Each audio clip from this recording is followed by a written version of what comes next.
ఆలోచించాల్సిన అవసరం ఉంది. ఈ రకమైన మాబ్ వైలెన్స్ను ఎట్టి పరిస్థితుల్లో అంగీకరించకూడదు. Right sir.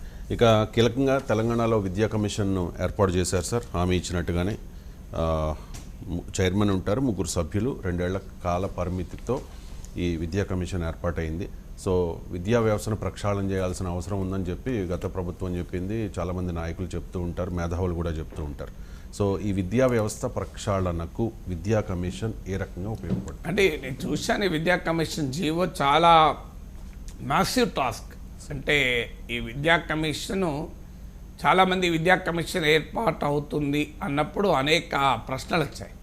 దీని రూపురేఖలు ఎలా ఉంటాయి, అసలు దీని రోల్ ఏంటి అని.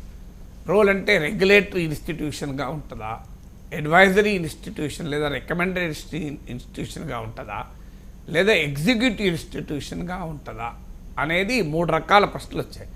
రెగ్యులేటరీ ఇన్స్టిట్యూషన్ అంటే ఇప్పుడు telecom regulatory authority, electricity regulatory commission, ఇవన్నీ కూడా రెగ్యులేటరీ వ్యవస్థలు.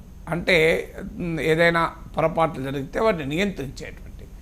లేదు రికమెండేటరీ అండ్ అడ్వైజరీ అంటే ప్రభుత్వానికి ఎప్పటికప్పుడు విధానపరమైన సలహాలు, సూచనలు ఇవ్వడం. 3వది ఎగ్జిక్యూటివ్ అంటే వాటిని ఎన్ఫోర్స్ చేసేది. ఎన్ఫోర్స్ చేసేటప్పుడు ఇప్పటికే వ్యవస్థలు ఉన్నాయి. ఇప్పుడు స్కూల్ ఎడ్యుకేషన్ ఎన్ఫోర్స్ స్టాండర్డ్స్ పెంచాలి అంటే డైరెక్టర్ స్కూల్ ఎడ్యుకేషన్ ఉంది, higher education council for education ఉంది, యూనివర్సిటీలకు ఆయా యూనివర్సిటీల అథారిటీస్ ఉంటాయి. మరి ఈ బాడీ ఏం చేస్తుంది? ఈ ప్రశ్న వచ్చింది. జీవో దానికి ఆన్సర్ చేసింది. ఇది రెగ్యులేటరీ బాడీ కాదు, ఎగ్జిక్యూటివ్ బాడీ కాదు, it is more and advisory body, ఒక థింక్ ట్యాంక్. ఆ జీవోలో పదం వాడారు. సో ఎప్పటికప్పుడు ఇది విద్యా వ్యవస్థలో వస్తున్న మార్పుల్ని, సవాళ్లను పరిగణలోకి తీసుకుంటూ స్టడీ చేస్తూ ప్రభుత్వానికి, విద్యా వ్యవస్థకు సూచనలు ఇస్తూ ఉంటుంది. సో అందువల్ల it's a recommendatory, advisory, policy suggest చేసేటువంటి ఒక థింక్ ట్యాంక్ది. అందువల్ల ఆ క్లారిటీ మనకు వచ్చింది. ఇక రెండవది, ఈ బాడీ ఇప్పుడు దీని పరిధి ఏంటి అనేది ఒక ప్రశ్న. చాలా క్లియర్గా జీవోలో ఆన్సర్ చేశారు. ఈ school education, higher education including technical education కూడా చెప్పారు. అంటే విద్యా వ్యవస్థకు సంబంధించిన అన్ని రంగాలు ఇందులో కవర్ అవుతాయి. నథింగ్, ప్రీ ప్రైమరీ నుంచి హైయర్ ఎడ్యుకేషన్ వరకు దీన్ని పూర్తిగా కవర్ అవుతుంది. సో ఇది రెండవ క్లారిటీ కూడా వచ్చింది. 3వ క్లారిటీ ఏంటి అంటే ఈ బాడీ ఏమి అడ్రస్ చేస్తుంది. ఇప్పుడు ఇందులో జీవోలో కొన్ని విషయాలు మెన్షన్ చేశారు, ఇంకా మనకు డీటెయిల్గా చూడాలి. ఇందులో జీవోలో మెన్షన్ చేసింది మాత్రం లెర్నింగ్ అవుట్కమ్స్. స్కూల్ ఎడ్యుకేషన్లో ఒక ఛాలెంజ్ ఉంది, లెర్నింగ్ అవుట్కమ్స్. అంటే ఇప్పుడు వాళ్ళు నేషనల్ అచీవ్మెంట్ సర్వే కూడా కోట్ చేశారు. నేషనల్ అచీవ్మెంట్ సర్వే ప్రకారము లెర్నింగ్ అవుట్కమ్ చాలా, అంటే పిల్లలు ఏమి నేర్చుకుంటున్నారు అన్నది చాలా ఆందోళనకరంగా ఉంది అని. ఇదొక మీకు యాన్యువల్ స్టేటస్ ఎడ్యుకేషన్ రిపోర్ట్, అసర్ నివేదికలో, నేషనల్ అచీవ్మెంట్ సర్వేలో కూడా తెలుపుతారు. అందువల్ల ఆ లెర్నింగ్ అవుట్కమ్స్ను మెరుగుపరచాలి.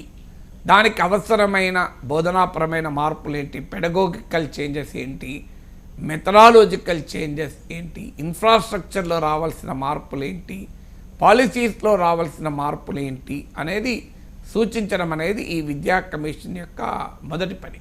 సో అందువల్ల ఈ లెర్నింగ్ అవుట్కమ్స్ని ఎలా ఇంప్రూవ్ చేయాలి, ఫౌండేషన్ స్కిల్స్ను ఎలా మెరుగుపరచాలి అనేది, ఒక యూనివర్సలైజ్ ఎలా చేయాలి ప్రీ ప్రైమరీ ఎడ్యుకేషన్ను, ప్రైమరీ ఎడ్యుకేషన్ను, ఇలాంటి అంశాలు స్కూల్ ఎడ్యుకేషన్ ఉన్నాయి. అంటే కేవలం ఇన్ఫ్రాస్ట్రక్చరే కాదు, ఇది మౌలిక వసతుల కల్పనే కాదు, బోధనా పద్ధతుల నుంచి మొదలుకొని కంప్లీట్గా school education standard, teaching learning అవుట్కమ్స్ని ఇంప్రూవ్ చేసి నేర్చుకోవడము, బోధించడము, దాన్ని రీస్ట్రక్చర్ చేయాలన్నది ఈ జీవోలో క్లియర్గా విద్యా కమిషన్ సూచిస్తుంది అని.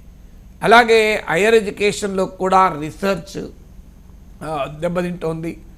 అంటే పబ్లికేషన్స్ ఇందులో జీవోలో మెన్షన్ చేశారు కూడా. మీరు పబ్లికేషన్లను చూసినా ఇది అర్థమవుతుంది అని. నిజమే, అది ఇవాళ యూనివర్సిటీ ఎడ్యుకేషన్ తెలంగాణలో చాలా ఆందోళనకరంగా ఉంది. సో మీరు హై ఇంపాక్ట్ జర్నల్స్లో పబ్లిష్ చేస్తున్నాయి చూసినా, పేటెంట్ల సంఖ్య రీత్యా చూసినా, అసలు there is a complete collapse of universities. అసలు క్లాసులు కూడా జరగని పరిస్థితి చాలా యూనివర్సిటీలో ఉంది. సో యూనివర్సిటీస్ను ఇప్పుడు ప్రభుత్వం స్కిల్స్ పైన ఫోకస్ చేస్తుంది. అప్రెంటిస్ స్కిల్స్ వాటిని టెక్నికల్ ఎడ్యుకేషన్ ఇంటగ్రేట్ చేయడం. ఇంజనీరింగ్ ఎడ్యుకేషన్ అయితే చాలా హారబుల్గా ఉంది అసలు. కానీ ఇవాళ అందుకే మీరు ఇంజనీరింగ్ చదివిన బిడ్డలు 10వ తరగతి ఉద్యోగాలకు అప్లై చేస్తున్నాను. మీరు చూడండి, మీరు మీ ఇంటికి ఇంటర్నెట్ పెట్టడానికి వచ్చే వాళ్ళు అడగండి, ఇంజనీరింగ్ చదివిన వాడు దొరుకుతాడు. డెలివరీ బాయ్స్లో కూడా ఇవాళ ఇంజనీరింగ్ విద్యార్థులు ఉన్నారు. అంటే ఇంజనీరింగ్ ఎడ్యుకేషన్ అనేది కనీస ప్రమాణాలు లేని ఒక దుస్థితిలో ఉంది ఇతను అనేది. It's a very very objectionable situation. So అందువల్ల ఈ ఇంజనీరింగ్ ఎడ్యుకేషన్ను on par with this world levels మనం తీసుకెళ్ళకపోతే మన సాంకేతిక నైపుణ్యం దెబ్బతింటుంది. ఇప్పుడు ఆధునిక టెక్నాలజీని ఎలా ఇంటగ్రేట్ చేయాలి ఎడ్యుకేషన్లో, ఆధునిక బోధనా పద్ధతులను ఎలా ఇంటగ్రేట్ చేయాలి.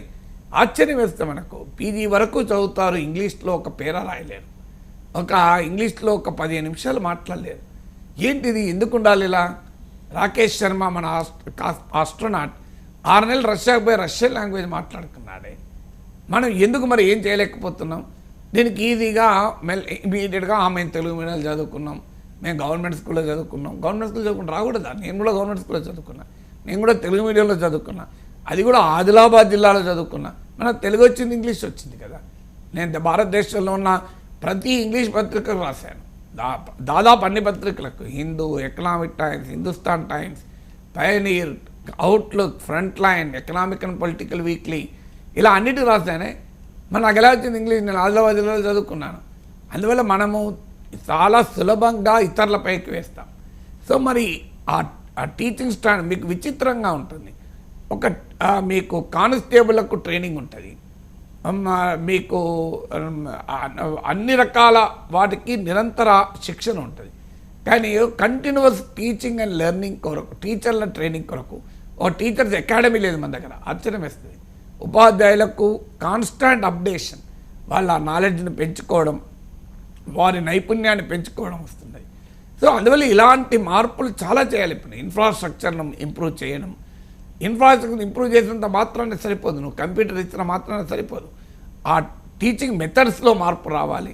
So how do you teach people, how do you motivate teachers? ఇవాళ ప్రభుత్వ విద్యా సంస్థల్లో స్టూడెంట్ల సంఖ్య తగ్గుతోంది, ప్రైవేట్ విద్యా సంస్థల్లో సంఖ్య పెరుగుతోంది. మరి కారణం ఏంటి? ప్రభుత్వంలో మెరుగైన జీతాలు ఉంటాయి, మోర్ క్వాలిఫైడ్, మోర్ టాలెంటెడ్, ఎందుకంటే హైలీ కాంపిటేటివ్ ఎగ్జామినేషన్లో రావాలి. మరి అన్నీ ఉన్నా కూడా ఎందుకు విద్యార్థులు ప్రభుత్వ స్కూళ్ళ నుంచి వెళ్ళిపోతున్నారు? ప్రైవేట్ స్కూల్లో వీళ్ళకన్నా గొప్ప టీచర్లే ఉండరు. మరి పర్యవేక్షణ యంత్రాంగం ఎలా ఉంది? సో ఇలా అనేక క్వశ్చన్లు ఉన్నాయి school education, higher education, technical ఎడ్యుకేషన్లో. దీన్ని పరిశోధించి ఒక పాలసీ మేకింగ్కు థింక్ ట్యాంక్గా ఉండాలి. వీటిపైన కన్సల్టెంట్స్, ప్రొఫెషనల్స్, ఎక్స్పర్ట్స్తో బ్రెయిన్ స్టార్మింగ్ చేసి, రీసెర్చ్ను కూడా, పైలట్ స్టడీస్ను కూడా ఇనిషియేట్ చేసి, ఫీల్డ్ విజిట్స్ ద్వారా కూడా సమాచారాన్ని సేకరించి తెలంగాణ విద్యారంగానికి ఒక దిక్సూచిగా ఈ విద్యా కమిషన్ పనిచేయాలి అన్నది ఈ జీవో సారాంశం. ఈ జీవోలో చదివితే మనకు అర్థమైంది ఏంటంటే, తెలంగాణ విద్యా వ్యవస్థను సమూలాగ్రం మార్చడానికి, అది కేవలము మౌలిక వసతులే కాకుండా ఎంటైర్ టీచింగ్ ప్రాసెస్ను, టీచింగ్ లెర్నింగ్ ప్రాసెస్ను, సిలబస్ నుంచి మొదలుకొని పెడగోగి అంటారు, టీచింగ్ పద్ధతుల వరకు మొదలుకొని పరిశోధన, రీసెర్చ్ వరకు కూడా, అంటే ఒక ప్రీ ప్రైమరీ ఎడ్యుకేషన్లో నుంచి మొదలుకొని విశ్వవిద్యాలయ స్నాతకోత్తర అంటే పోస్ట్ డాక్టరల్ వరకు కూడా దీన్ని రీవైటలైజ్ చేయాలి, రివైవ్ చేయాలి అని ఆ రకమైనటువంటి ఒక ప్రయత్నం ఈ జీవోలో కనబడుతోంది. Let us see how will it be executed. తెలంగాణలో కూడా చాలా ప్రాంతాల్లో ఈ వరద ఎఫెక్ట్ వల్ల చాలామంది నష్టపోయారు సార్.